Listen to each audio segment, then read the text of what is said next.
How did it come to this? I whispered to myself, staring at him through the dim light of the room. His eyes, which were usually detached and distant, now burned with something raw and unspoken. This wasn't the man I thought I knew. This was something else entirely. It all started innocently enough, at least, that's what I told myself. Harry, my stepfather, had been acting different lately. Distant. My mom seemed to notice it too, the cracks in their marriage widening with every passing day. So when she suggested we attend a psychological retreat together, some bonding experiment to strengthen family ties, I thought it was a terrible idea, but Harry agreed. And for reasons I still can't explain, so did I. The first few sessions were awkward, to say the least. Sitting in a circle with strangers, sharing emotions I barely understood myself, felt like torture. But Harry? He seemed engaged. It was the most I'd seen him care about anything in months. The exercises pushed us into uncomfortable places. Vulnerability. Honesty.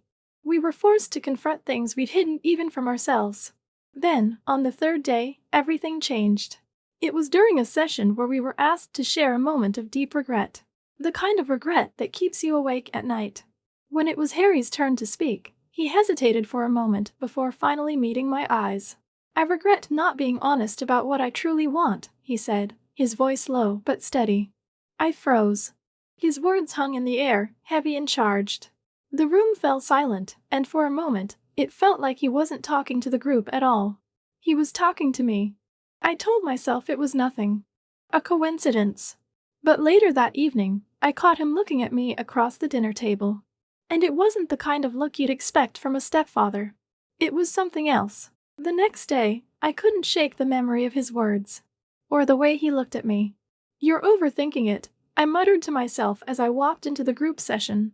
But no matter how much I tried to push it out of my mind, it lingered. That afternoon, the facilitator assigned us an exercise where we had to pair up and share our thoughts about the person we were partnered with. By some cruel twist of fate, Harry and I were paired together. He sat across from me, his eyes never leaving mine as I stumbled over generic compliments. You're thoughtful, I said, my voice awkward and unsure. And you're afraid, he replied, cutting through my words like a knife. I blinked. What? You're afraid of being vulnerable, he said, his tone calm but piercing. You hide how you feel. You've been doing it this whole trip. I opened my mouth to argue, but the words wouldn't come. Because he was right. That night, I lay in bed, staring at the ceiling. His words echoed in my mind, taunting me. I hated how easily he could see through me, how his presence made me feel things I couldn't understand. The retreat was supposed to bring us closer as a family. But now, I couldn't shake the feeling that something was shifting between us, and I wasn't sure I could stop it. After that session, I couldn't look at Harry the same way. His words, those few simple sentences, clung to me like a shadow. And it wasn't just me. He had changed too. Harry became more attentive, more present. He lingered in conversations, found reasons to be near me. His touches were fleeting, an accidental brush of hands, a light touch on my shoulder, but they left a strange, unsettling feeling in their wake. I tried to avoid his gaze, but every time our eyes met, it was like the air between us thickened. Something unspoken hung there, pulling me in even as I fought against it. One session turned everything upside down. The facilitator asked us to write anonymous letters to someone in the group, confessing something we'd never dared to say aloud. It was supposed to be a therapeutic exercise, a way to let go of our inner burdens. When the letters were distributed, I unfolded mine with mild curiosity.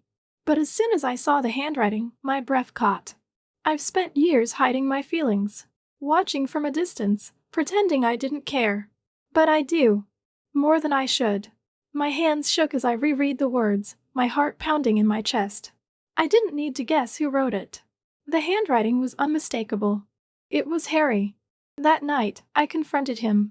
I stormed into the small lounge area where he was sitting, the letter clenched in my hand. Why would you write this? I demanded, shoving the note toward him. He looked up at me, his expression unreadable. But there was no denial in his eyes. He knew exactly what I was holding. Because it's the truth, he said simply, his voice calm and steady. His honesty left me speechless. I had been prepared for excuses, for lies. But instead, he gave me the one thing I wasn't ready for, his vulnerability. Harry, this isn't right, I said, my voice faltering. You can't feel this way. It's wrong. Is it? He asked, leaning forward slightly. His eyes were locked on mine, unwavering. Or is it just something we've been told is wrong? I wanted to argue, to push back, but the conviction in his voice made it impossible. You're my stepfather, I said finally, though the words sounded weak even to me. And yet, here we are, he replied, his tone quiet but firm. The next day, I couldn't focus. My mind was a storm of conflicting emotions. I wanted to hate him for what he'd said, for putting me in this position. But a part of me, a part one wasn't ready to acknowledge, wasn't angry at all. He wasn't just my stepfather. He was Harry.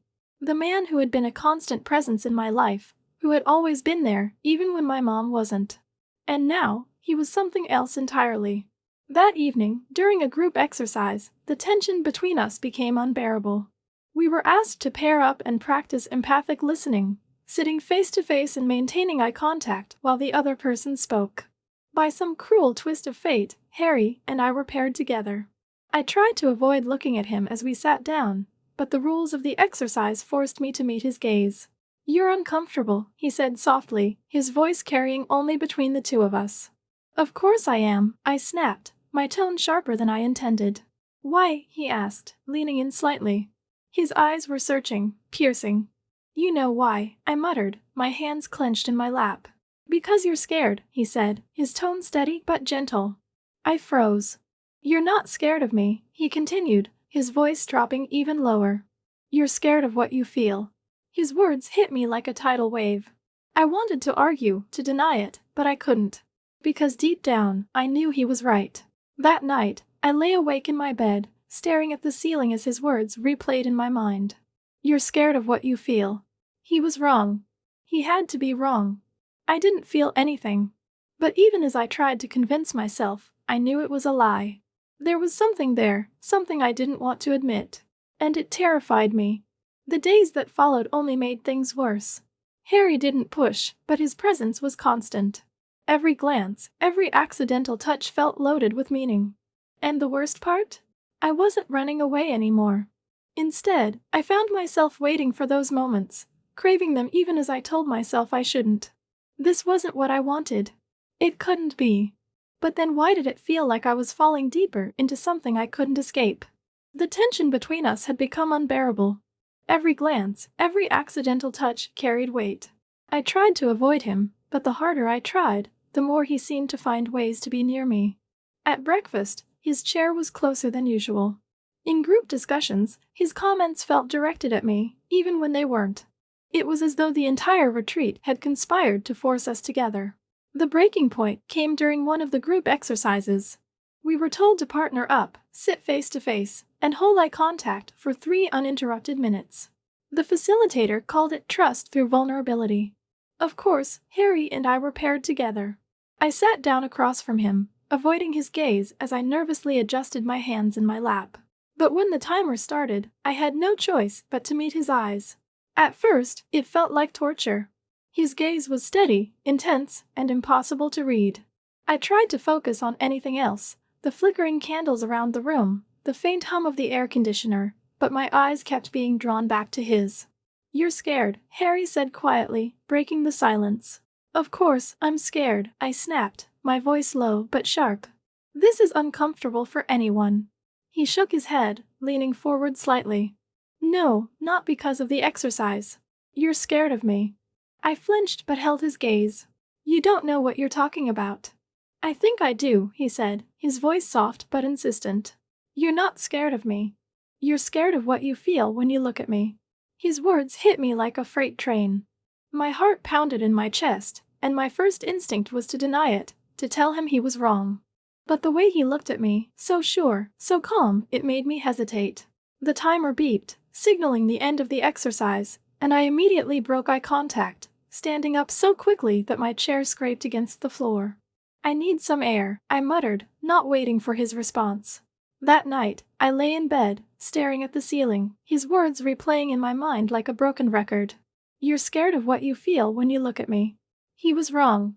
He had to be wrong. Whatever this was, it wasn't real. It couldn't be. But the truth gnawed at me. The way my heart raced when he was near, the way I felt the air shift every time he walked into the room, I couldn't ignore it anymore. The next day, Harry barely spoke to me. He kept his distance, which should have been a relief. Instead, it only made the tension worse. Every time I caught him glancing in my direction, my stomach twisted in knots. His silence spoke louder than words, a reminder of the things we weren't saying, the line we were teetering on but hadn't yet crossed. The group facilitator announced a bonding hike that afternoon, a chance to reconnect with nature and each other. I thought it would be an opportunity to get some space, to put some physical distance between me and Harry. But somehow, by the midpoint of the hike, we ended up walking side by side. "You've been avoiding me," he said after a long stretch of silence. "Can you blame me?" I shot back, keeping my eyes on the trail ahead. "No," he admitted. "But that doesn't change anything." "Change what?" I asked, though I wasn't sure I wanted the answer. He stopped walking, turning to face me. "You know what I mean, Savannah." I froze, the weight of his words pressing down on me. "We can't do this," I said finally, my voice barely above a whisper. "And yet, here we are," he replied.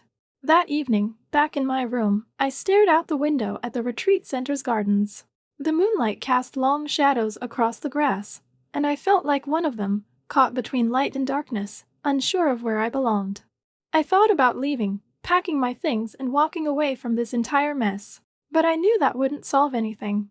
Because no matter where I went, I couldn't escape the truth. I didn't just fear Harry. I feared the part of me that didn't want to let him go. The final evening of the retreat was shrouded in an almost ceremonial stillness. The group gathered in the main hall, the dim light from dozens of candles casting flickering shadows across the room. The atmosphere was heavy with unspoken emotions, secrets waiting to be unveiled. This was the last activity of the retreat, sharing our deepest realization.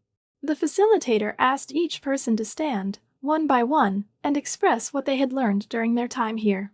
As I listened to the others, my mind raced, dreading what I would say when it was my turn. But when Harry stood up, all my scattered thoughts evaporated. He looked calm, composed, but his eyes carried a weight I couldn't place. And then he spoke. "I've learned that sometimes, the person you think you're supposed to love isn't the one you truly love," he said. His voice was steady, but his words hit me like a tidal wave. My heart stopped, and the air seemed to leave the room. His gaze was locked on mine, unwavering, as if daring me to look away. The facilitator nodded, unaware of the undercurrent of tension that had just electrified the space. But I could feel it. Everyone in the room could feel it. He wasn't talking about my mom. When the ceremony ended, I bolted for the door, desperate to escape the weight of what had just happened. My pulse raced as I hurried down the hallway, the distant hum of voices from the main hall fading behind me. But I didn't get far. "Wait," Harry called, his voice firm but not loud. I stopped, my breath catching in my throat as he approached. "We need to talk," he said, his tone softer now. "I don't think that's a good idea," I replied, my voice shaky. "It's not up for debate," he said gently but with enough conviction that I couldn't argue. He led me to the balcony, where the cool night air hit my skin, offering little relief to the storm brewing inside me. The stars above seemed too distant to offer any guidance, and the faint sound of crickets was the only noise between us. For a moment, neither of us spoke. Then Harry broke the silence. "You feel it too," he said, his voice low, almost a whisper. I shook my head, though I knew it was a lie. We can't, Harry. It's wrong." "Is it?" he asked, stepping closer. His presence was overwhelming, his words piercing through every defense I had. "Or is it just easier to tell yourself that because you're scared?" I opened my mouth to respond, but nothing came out. Because deep down, I knew he was right. "You're not afraid of me," he continued, his voice steady. "You're afraid of what this means. Of what you feel." I took a shaky step back, gripping the cold railing behind me. "Harry, stop. This is crazy. You're my stepfather. My mom." "Your mom and I are finished," he interrupted, his voice laced with frustration. "You know that. We've been done for years, Savannah. I've just been too much of a coward to admit it." His words stung, not because they were cruel, but because they were true. I'd seen the cracks in their relationship, the distance that had grown between them. But that didn't make this right. "It doesn't matter," I said, my voice barely above a whisper. It doesn't change what we are. Maybe it doesn't, he said, stepping closer again. His hand reached out, brushing a strand of hair from my face. But it changes how I feel. And I know you feel it too. The air between us was electric, charged with emotions I couldn't name. I wanted to push him away, to run back to my room and pretend this night never happened. But I couldn't move. I can't stop thinking about you, he admitted, his voice raw and unguarded. Every time I look at you, every time I hear your voice, it's all I can do to keep myself from. Don't, I interrupted, my voice trembling. But he didn't finish his sentence. Instead, he stepped even closer, his face inches from mine. Tell me to stop, he said, his voice so quiet it was almost a plea. I opened my mouth, but the words wouldn't come. And then it happened. His lips brushed against mine, tentative at first, as if giving me one last chance to pull away. But I didn't. For a fleeting moment, I let myself give in to the pull that had been building between us. But just as quickly, reality crashed down around me. No, I whispered, breaking the kiss and pushing him back. Harry froze, his expression a mix of confusion and pain. I can't, I said, my voice shaking. We can't. Why? He asked, his voice hoarse. Because it's wrong? Or because you're afraid of what it would mean if it wasn't? I stepped back, wrapping my arms around myself. It doesn't matter. It can't happen. For a moment, he looked like he wanted to argue, to close the distance between us again. But then he nodded, stepping back. Okay, he said quietly. If that's what you want. I turned and walked back inside, my heart pounding with every step. When I reached my room, I closed the door and leaned against it, my breathing ragged. The echo of his words, the feel of his lips, lingered in my mind like a ghost I couldn't shake. This wasn't over. I knew it wasn't. But for tonight, I had drawn a line. And I could only hope it would hold. That night, everything reached its breaking point. The balcony, bathed in faint moonlight and framed by the glow of distant city lights, felt like a world apart from reality. Harry stood inches from me, his eyes filled with something raw, something unspoken that made my chest tighten. Savannah, he said, his voice barely above a whisper. We can't keep pretending. I know you feel it too. His hand rose slowly, brushing a strand of hair from my face, lingering just long enough for me to feel the warmth of his touch. I froze, caught between the overwhelming tension and the voice in my head screaming at me to stop this. But I didn't move. You're wrong, I murmured, though the words felt hollow. Am I? He asked, stepping closer. His presence was suffocating, and yet I couldn't bring myself to push him away. Because this feels real, Savannah. And I think you know it too. His lips met mine, tentative and searching, as if he was waiting for me to push him away. And I didn't. For those fleeting moments, the rest of the world disappeared. There were no rules, no consequences, only him and me, standing in the silence of the night. But then, like a splash of cold water, reality hit me. No, I whispered, breaking the kiss and stepping back, my hands trembling as I placed them on his chest to stop him from coming closer. Harry froze, his expression shifting from hope to confusion and then to hurt. Savannah, Don't, I interrupted, my voice shaky but firm. We can't do this, Harry. We can't. You're afraid, he said softly, his eyes searching mine. Of course I'm afraid. I snapped, the words spilling out before I could stop them.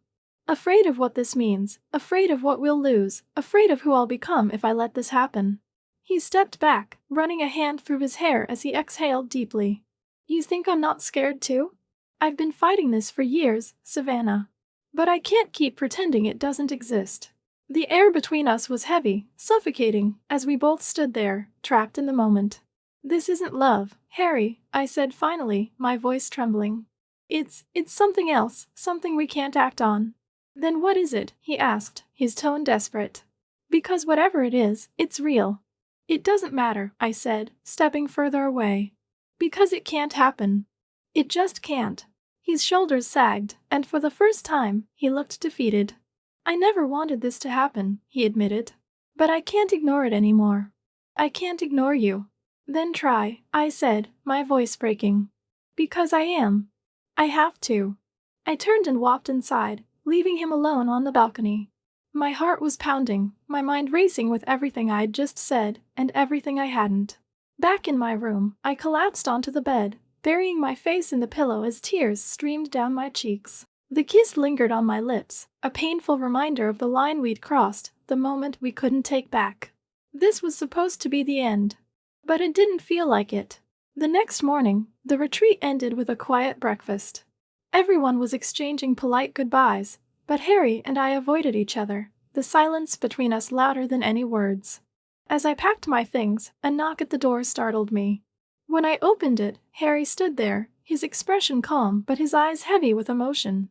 "I just wanted to say goodbye," he said, his voice steady. "Goodbye," I replied, forcing a smile. He hesitated, then added, "Take care of yourself, Savannah." "You too," I said, and just like that, he was gone. As the car pulled away from the retreat center, I stared out the window, the memories of the last few days playing on a loop in my mind. The kiss. His words. The look in his eyes. This was supposed to be the end. But deep down, I couldn't help wondering if it really was.